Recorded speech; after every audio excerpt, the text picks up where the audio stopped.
ভারতের আমাদের ব্যাপারে ভারতের যে ভূমিকা, সে ভূমিকা হচ্ছে ওরা আমাদেরকে মেরে ফেলতে চায়, ওরা আমাদেরকে পানিতে মারবে, ওরা আমাদেরকে ভাতে মারবে, ওরা আমাদেরকে শেষ করে দেবে, স্বাধীনতাকে বিপন্ন করে দেবে।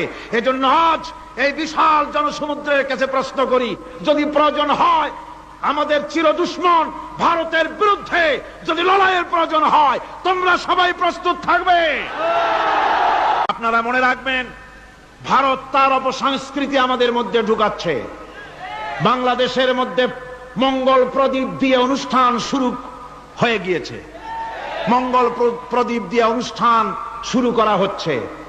তারপরে নববর্ষ উদযাপনের জন্য হিন্দুয়ানি কায়দায় উদযাপন করা হচ্ছে। সাব গেমস শুরু করা হলো, কোরআনে কারীম তেলাওয়াত করা হলো না। সেখানে বর এবং বধূ বানানো হয়েছে, তাতে টোপর পরায়া হিন্দুয়ানি কায়দায় করানো হয়েছে। বাংলাদেশের কলেজ ইউনিভার্সিটির সামনে মূর্তি বসানো হতেছে। সুতরাং অপসংস্কৃতি দিয়ে ভারত বাংলাদেশের উপর তার আধিপত্য বিস্তার করতেছে।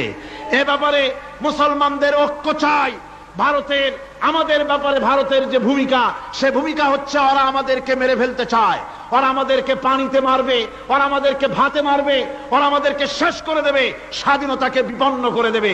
এজন্য আজ এই বিশাল জনসমুদ্রের কাছে প্রশ্ন করি, যদি প্রয়োজন হয় আমাদের চির দুশ্মন ভারতের বিরুদ্ধে যদি লড়াইয়ের প্রয়োজন হয়, তোমরা সবাই প্রস্তুত থাকবে।